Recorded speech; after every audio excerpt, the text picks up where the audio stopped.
역대하 11장으로 본문을 읽었지만 이 본문의 말씀을 보면 이 본문에서부터 이스라엘의 이 분열 왕국, 그러니까 하나의 통일 왕국이죠. 사울 왕과 이 다윗 왕을 중심으로 한 통일 왕국에서 이스라엘이 두 나라로 갈라지게 되죠. 하나는 북이스라엘과 남쪽은 유다로 이렇게 갈라지게 됩니다. 사실 우리가 잘 알다시피 이 이스라엘의 왕은요 사울 왕이었습니다. 이 사울 왕은 베냐민 지파 사람이죠. 그리고 이 사울 왕의 뒤를 이어 왕위를 계승한 사람이 우리가 잘 알고 있는 다윗 왕입니다. 근데 다윗 왕은 지파가 유다 지파 사람이에요. 그렇기 때문에 이 베냐민 지파와 유다 지파 사이에는 늘 보이지 않는 갈등이 있었습니다. 왜냐하면 베냐민 지파가 왕위를 계승됨에도 불구하고 유다 지파가 왕위를 계승했기 때문에 이 지파 간에는 보이지 않는 이 갈등이 늘 상존했다는 사실입니다. 어쨌든 남유다의 르호보암은 분열된 왕궁을 회복하기 위해서 이 북이스라엘과의 전쟁을 준비하게 됩니다. 그런데 이제 남유다의 르호보암에게 있어서 이 유다와 이 베냐민 지파만이 이 남유다의 르호보암을 따르고 이 10개의 지파는 이 북이스라엘의 여로보암을 따르는 그런 상황이었어요. 그렇기 때문에 남유다의 르호보암은요, 이 북이스라엘을 어떻게 해서든지 무력을 통해서라도 이 땅을 회복해야겠다라는 것을 늘 생각하고 있었습니다. 그런데 아이러니한 것은요, 역대하 11장을 이렇게 쭉 읽다 보면 늘 같이 나오는 단어가 있습니다. 그것은 바로 유다와 베냐민이란 단어입니다. 사실 베냐민 지파의 사울왕과 유다 지파의 다윗왕, 이 두 지파 간에는 보이지 않는 갈등이 있다고 그랬는데 성경은 계속해서 이 유다와 이 베냐민이란 단어를 계속해서 사용하고 있다는 것이죠. 이것은 무엇을 말하는가? 두 지파 간의 관계가 이전에는 아주 긴밀한 어떤 친밀한 그런 관계였음을 부각하는 것이죠. 그런데 문제는 남유다의 르호보암이 이 백성의 요구에 온전히 대처하지 못할 일이 있었습니다. 그래서 그는요, 이 교만과 어리석음으로 인해서 열 지파의 마음을 잃어버리고 마는 것이죠. 그렇기 때문에 오늘 결국 이 이스라엘이 갈라지게 된 가장 근본적인 원인이 어디에 있는가? 바로 이 남유다의 르호보암에게 있었다는 겁니다. 이미 그는요 젊은 신하들의 강압적인 조언 때문에 이스라엘이 남부로 갈려지는 그런 실패를 불구했음에도 불구하고 오늘 성경을 보니까 18만 명의 용사들을 택해서 전쟁을 하려고 합니다. 오늘 1절 말씀에 보니까 르호보암이 예루살렘에 이르러 유다와 베냐민 족속을 모으니 택한 용사가 18만 명이라 이스라엘과 싸워 나라를 회복하여 르호보암에게 돌리려 하더니라고 얘기를 하죠. 그런데 하나님은 그렇지 않았어요. 르호보암의 이 생각과는 달리 하나님은요 평화를 원하셨습니다. 그래서 하나님은 하나님의 사람 스마야에게 임하셔서 르호보암에게 보내서 하나님의 뜻을 전하게 됩니다. 그것이 바로 전쟁을 하지 말라는 겁니다. 너의 형제 아니냐? 그들과 전쟁하지 말고 너희는 왔던 길로 다시 돌아가라. 그것이 바로 오늘 4절의 말씀이죠. 그러니까 남유다의 르호보암은요 오늘 이 북이스라엘을 하나의 반란자로 생각하고 전쟁을 하려고 했지만 하나님은 그렇지 않았다는 것이죠. 그러나 우리가 이 본문의 말씀을 보면서 주목해야 될 것이 있습니다. 하나는 뭐냐면 남유다의 르호보암이 전쟁을 수행함에 있어서 하나님께 전혀 묻지 않았다는 겁니다. 이스라엘은요 이 전쟁을 수행하기 전에 의례적으로 하나님께 먼저 묻게 되어 있었습니다. 그럼에도 불구하고 남유다의 왕인 르호보암은 이 전쟁을 수행함에 있어서 하나님께 전혀 묻지도 않았다는 것이죠. 하지만 긍정적인 것은 선지자 스마야의 말을 들었을 때에 그가 군대를 돌이켰다는 사실입니다. 이것은 무엇을 말하냐면 아직도 그래도 그의 마음에는 하나님의 말씀에 순종하고자 하는 그런 마음들이 있었다는 사실을 우리에게 보여주고 있는 것입니다. 그러나 오늘 그의 신앙은요 초기 3년 동안 통치하면서 번영을 이루게 되죠. 그러니까 그의 기간 중에 이 3년이라는 시간이 하나님 앞에 순종하는 시간이었지만 그 외의 시간들은 그렇지 않았다라는 것을 말씀합니다. 반면에 남유다의 르호보암과 달리 북이스라엘에 이 여로보암 왕이 있습니다. 여로보암 왕은요, 자기를 지지하는 열 지파가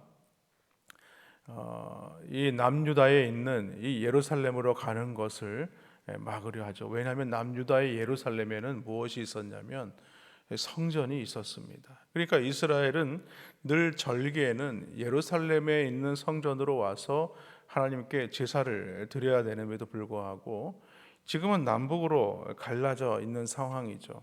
근데 그 당시에 보니까 성경은 이 남유다와 북이스라엘이 서로 오가는 데 있어서는 큰 걸림돌이 없었던 모양입니다. 그러다 보니까 이 북이스라엘의 사람들이 하나님께 제사를 드리기 위해서 남유다의 예루살렘으로 내려오게 된 것이죠. 그것을 북이스라엘의 여로보암은요, 좀 못마땅하게 여겼던 것입니다. 그래서 남유다에 있는 예루살렘 성전에 가지 못하도록 하기 위해서 이 베델과 단, 그러니까 말하자면은 우리나라에 말하자면 백두산과 같은 것이죠. 북쪽에는 우리가 백두산이 있고 남쪽에는 한라산이 있지 않습니까? 이스라엘에는 북쪽이 맨 끝이 단입니다. 그리고 맨 남쪽이 브엘세바예요. 그러니까 중간에 있는 자신들의 중심지인 베델과 단에 우상의 제단을 만들어 놓고서 남쪽에 있는 예루살렘의 성전에 가지 말라. 여기서 하나님께 제사를 드려라 라고 말하죠.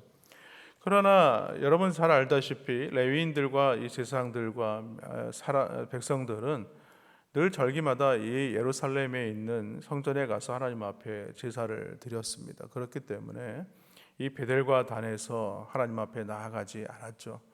결국에는 제사장들과 레위인들은 또 남유다에 있는 이 예루살렘으로 돌아와서 그곳에서 하나님 앞에 제사를 드리게 됩니다. 그런데 문제는 뭐냐면 여로보암은요, 하나님 앞에 믿음의 길이 아니라 하나님 앞에 이 우상의 정책을 펼치게 됩니다. 북이스라엘에게 있었던 많은 제사장과 레위인들이 결국에는 해임이 되죠. 그리고 남유다로 내려오게 됩니다. 그 말씀이 오늘 그 13절로 15절에 나와 있는 말씀인데 한번 제가 읽어보겠습니다. 온 이스라엘의 지상들과 레위 사람들이 그들의 모든 지방에서부터 르호보암에게 돌아오되 레위 사람들이 자기들의 마을들과 산업을 떠나 유다와 예루살렘에 이르렀으니 이는 여로보암과 그의 아들들이 그들을 해임하여 여호와께 제사장의 직분을 행하지 못하게 하고 여로보암이 여러 산당과 순염소 우상과 자기가 만든 송아지 우상을 위하여 친히 제사장을 세웠다. 이렇게 얘기를 하죠. 결국에는 제사장들과 레위인들은요, 자신들의 산업, 자신들의 가지고 있었던 모든 것들을 다 포기하고 남유다 예루살렘으로 내려오게 되죠. 그리고 또 하나는 여로보암이 하나님 앞에 죄를 범하는 것은 그가 왕임에도 불구하고 제사장들을 따로 세웠다는 것입니다. 이것이 하나님 앞에 큰 죄가 된 것이죠. 결국에는 온통 북이스라엘은요, 우상 제국이 되고 말았습니다. 그러나 오늘 이 말씀을 보면서 우리가 생각해 보아야 될 것은 뭐냐면 오늘 남유다로 넘어온 북이스라엘의 제사장들과 레위인들입니다. 그들은 자신들의 산업을 다 뒤로 하고 남쪽으로 내려왔다는 것입니다. 이것은 하나님을 위한 그 신앙을 지키기 위해서 모든 것까지도 다 포기할 수 있었음을 우리에게 보여주는 것이죠. 여기서 신앙의 결단이 무엇인가를 우리에게 말씀하고 있습니다. 믿음을 위해서는, 신앙을 위해서는 때로는 우리의 이 모든 것들을 다 내려놓고 뒤로 한 채 주님 앞에 우리는 설 수 있어야 한다는 것을 말하는 것이죠. 사실 역대기 기자가, 오늘 본문을 기록하고 있는 이 기자가 이 사건을 기록한 이유가 있습니다. 그것은 무엇이냐면 하나님의 신앙의 정통성을 누가 계속해서 계승해 가고 있느냐, 그것은 바로 북이스라엘의 여로보암이 아니라 남유다의 르호보암이다라는 것을 말하고 싶었기 때문입니다. 사실 북이스라엘의 여로보암은요, 하나님의 주권적인 섭리로 말미암아 그가 왕이 될 수 있었어요. 그러나 그는 스스로 우상제단을 만들므로 말미암아서 하나님의 은혜를 저버리게 된 것입니다. 그리고 결국에는요, 온 나라를 우상의 나라로 만들어 버리게 되죠. 그래서 이 피의 수레바퀴가 계속해서 이어지게 됩니다. 그래서 북이스라엘은요, 이 왕위가 얼마나 많이 바뀌는지 모르고 하나님 앞에 얼마나 많은 범죄를 저지르는가를 우리는 성경을 통해서 그 왕위를 보면서 우리가 알 수 있습니다.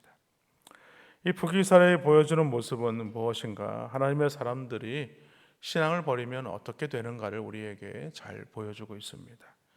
결국 안타깝게도 17절 말씀을 보면 불행한 예고를 하게 되죠. 17절 말씀에 보니까 그러므로 3년 동안 유다 나라를 도와 솔로몬의 아들 르호보암을 강성하게 하였으니 이는 무리가 3년 동안을 다윗과 솔로몬의 길로 행하였습니다.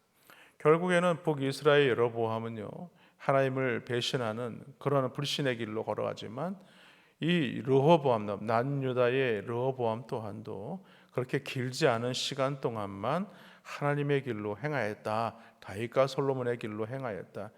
그러니까 무려 그가 남유다를 통치한 기간이 14년이라는 동안 시간이 기는 통치를 하게 되는데 그 3년 만에 하나님 앞에 믿음으로 섰다. 나머지 기간 동안은 하나님의 뜻대로 다윗과 솔로몬의 길로 행하지 못하였다.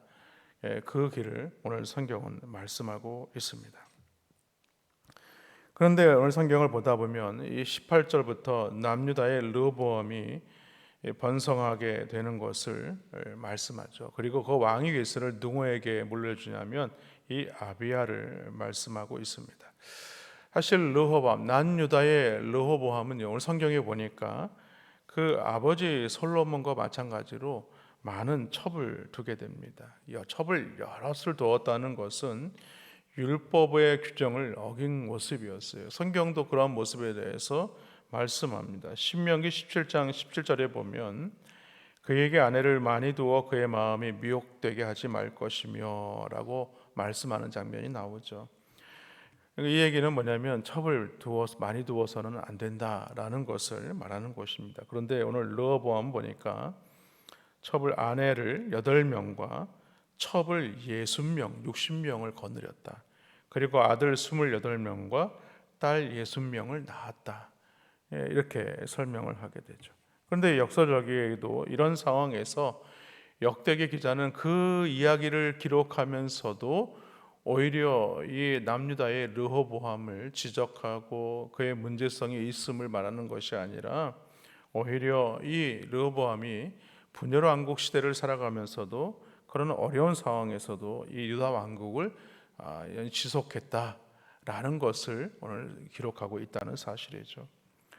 오늘 성경 22절과 23절 계속해서 말씀을 보면은 아비야를 후계자로 지명하여서 형제간의 분열을 일찍이 방지했다는 것이죠. 그러니까 말하자면 왕들이 그 왕위를 물려주기 위해서 자기의 아들에게 세자를 먼저 책봉하지 않습니까? 그런 것처럼 왕위를 미리 정해서 이 아들들 간에 서로 말하자면 다툼이 일어나지 않도록 미리 그것을 방지했다는 것입니다. 그리고 나머지 아들들은 어떻게 했느냐? 각 지방으로 보냈다는 거예요. 그래서 각 지방을 다스리도록 했다는 겁니다. 그래서 가족 간의 이 불화를 방지시켰다. 그래서 역다기 기자는 오늘 그것에 대해서 부각을 시키고 있습니다. 한마디로 르호보암의 지혜는요, 남녀를 안정시키는 역할을 했다. 이런 사실은 다윗 왕조의 통치를 아주 긍정적으로 오늘 역대기 기자가 지금 설명하려고 하고 있는 것입니다. 그래서 역대기 기자는 23절 상반절에서 뭐라고 얘기를 하냐면 지혜롭게 행했다. 르호보암이 지혜롭게 행하여 라고 이렇게 설명을 하고 있죠. 어떻게든 이스라엘 백성들이 오늘 하나님의 말씀대로 살아가려고 하지만은 하나님의 말씀에 때로는 순종하기도 하고 때로는 하나님 앞에 배신하기도 하고 믿음으로 살지 못하는 그들의 모습을 보면서 우리는 이 말씀을 통해 깨달아야 하는 것이 있다는 것이죠. 그것은 때로는 우리가 진리를 지키기 위해서 때로는 불편함도 감수해야 되고 하나님의 말씀을 따라 살기 위해서 자신이 내려놓아야 될 것에 대해서도 오늘 성경은 우리에게 보여주고 있습니다. 그리고 때로는 이러한 믿음의 결단이 교회 공동체를 세우고 또 가정을 세우는 데 있어서 가장 큰 원동력이 된다라는 것을 오늘 성경은 우리에게 말씀해 주고 있습니다.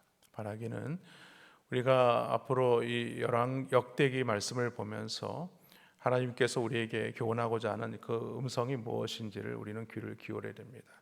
그들의 잘못된 모습을 통해서 우리가 어떻게 이 땅을 믿음으로 살아가야 될지를 오늘 생각해야 한다는 것이죠.